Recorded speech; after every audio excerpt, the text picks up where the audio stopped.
नेहरू ने सुभाष चंद्र बोस को ये लिखा था, एग्जैक्टली यही लिखा था कि हम लोग को let us drop the 4 other stanzas in which the 3 goddess, Hindu goddess are mentioned, the Durga, Saraswati, Lakshmi का मेंशन है, and that is a bit irritating to the Muslims. मतलब मुस्लिम वर्ड नहीं यूज किया था, उन्होंने कहा था कि to the other community, so we should drop it. उन्होंने कहा because Subhash Chandra Bose basically wanted कि पूरी की पूरी पोएम जो है इसके अंदर रहे। इसका रीजन ये था क्योंकि 1875 के अंदर जब बंकिम चंद्र ने, जो कि डिप्टी कलेक्टर थे, खुद he was part of the government, उन्होंने इसको लिखा था when he was travelling in the train. वो आपको सियालदा से एक नहाटी है, वहां पर जा रहे थे, ट्रेन के अंदर उन्होंने पहली बार लिखा था, और उसके बाद में ये 1822 के अंदर उनके नावल के रूप में बंगाल का एक मैगजीन थी, उसके अंदर ये पब्लिश हुआ था। इसके अंदर ये, और इसका जो म्यूजिक कंपोज किया गया था उसको किया था आपको जदुनाथ भट्टाचार्य ने किया था, और ये इतना पॉपुलर हो गया था क्योंकि ये नॉवेल खुद जो था दैट वाज ऑन द सन्यासी रिवोल्ट, सन्यासी विद्रोह पे लिखा गया था। और ये जो नॉवेल था उसके अंदर भवानंद सन्यासी था, वो इसको गाता है। तो ये चूंकि इसका म्यूजिक बहुत अच्छा था नंबर 1, और ये लिखा बहुत अच्छा था, जबकि आपको इस बात से आश्चर्य होगा कि जो लिखा गया है ये बांग्ला और संस्कृत की मिक्स्ड लैंग्वेज है, उसके अंदर लिखा गया था। इसके बावजूद ये इतना ज्यादा पॉपुलर उन लोगों के बीच में हो गया था क्योंकि बंकिम चंद्र ने इसको इसलिए लिखा था क्योंकि उस समय जो ब्रिटिश गवर्नमेंट थी उसने इस बात को उसको ऑलमोस्ट प्रेशर डालना शुरू कर दिया था कि इंडिया के अंदर जो भी इवेंट हो उस इवेंट के अंदर गॉड सेव द किंग बजाया जाए। तो बंगाल के इंटेलेक्चुअल विशेष करते हैं और ज्यादा लोग इससे इरिटेट हुए, तो बंकिम चंद्र ने उसके अगेंस्ट में ये लिखा था, अपने नॉवेल में जरूर था पर उसके अगेंस्ट में लिखा गया था। ठीक है, और इसका फायदा मिला बंकिम चंद्र को कि पूरे देश के अंदर लोग तो गाने लगे। प्रियंका गांधी ये कहती हैं कि वंदे मातरम का मुद्दा सिर्फ और सिर्फ बंगाल चुनाव की वजह से उठाया जा रहा है। क्या आप भी इतिहास को इसी नजरिए से देखते हैं? देखिए पूर्णिमा मिश्रा जी और तमाम पैनलिस्ट के बीच में मैं अपनी बात रख रहा हूं। देखिए ये 150 साल पुराना इतिहास है।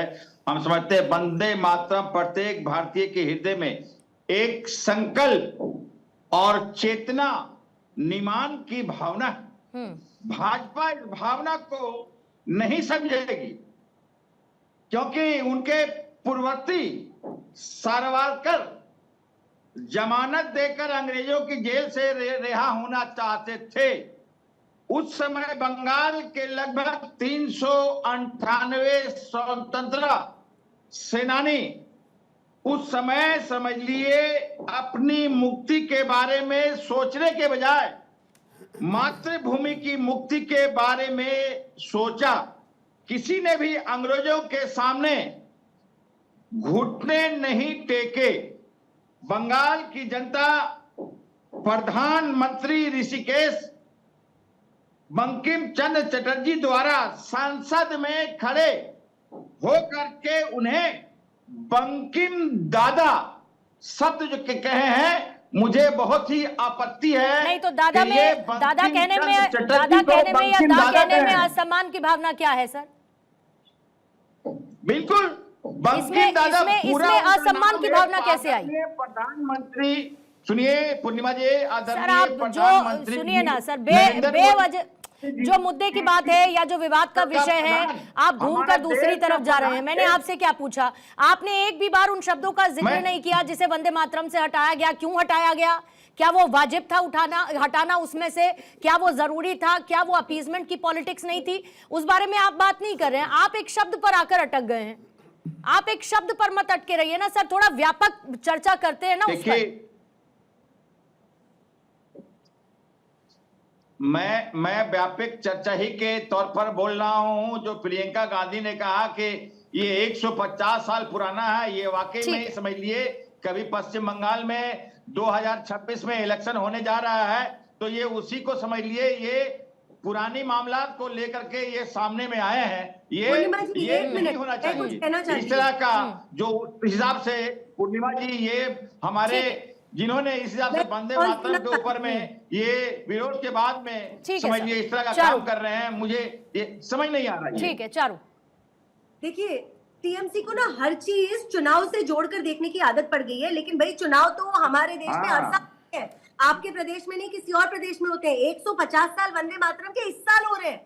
आप हर चीज को चुनाव के नजरिए से देखते हैं, इसमें ये समझ में आता है कि आपकी सोच कितनी मैं नहीं देखता हूँ, आप देख रहे हैं, आपकी पार्टी देख रही है, आप देख रहे हैं, आपकी पार्टी देख रही है, हम लोग नहीं देखते हैं। आपको पूरा भारत में कब्जा करना है, आपको पूरा भारत कब्जा करना, हर एक राज्य में चाहिए आपकी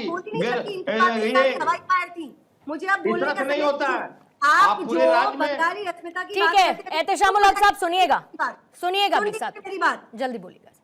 जब आप बंगाली अस्मिता की बात करते हैं, आपने क्या मान सम्मान दे दिया सुभाष चंद्र बोस जी को?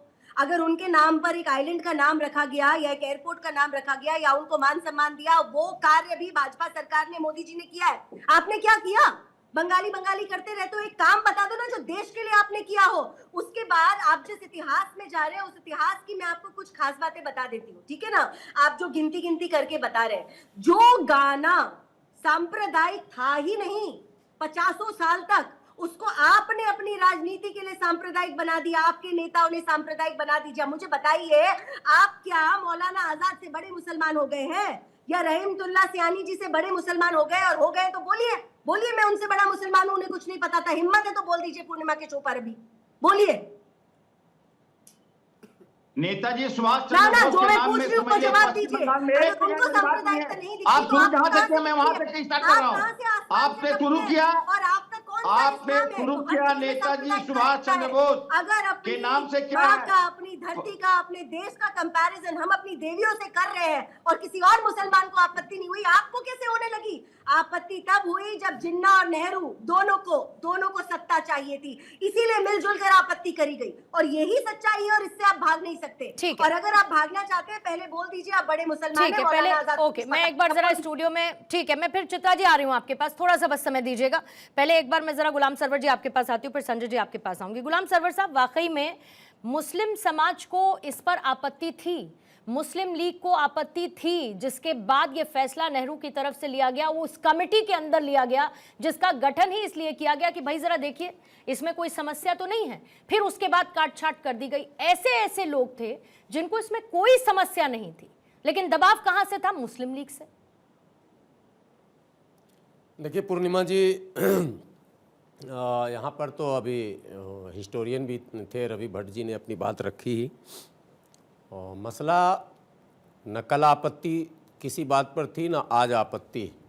अभी लोकसभा में भी जो ये बहस हुई है, ये मैंने पहले से इसकी कोई व्यवस्था नहीं थी, चूँकि पिछले दिनों मध्य प्रदेश में मौलाना महमूद मदनी साहब ने एक बयान दे दिया था और उस बयान में उन्होंने एक शब्द कहा था जिसको पूरी तरह से तोड़ मरोड़ कर देश में पेश किया गया।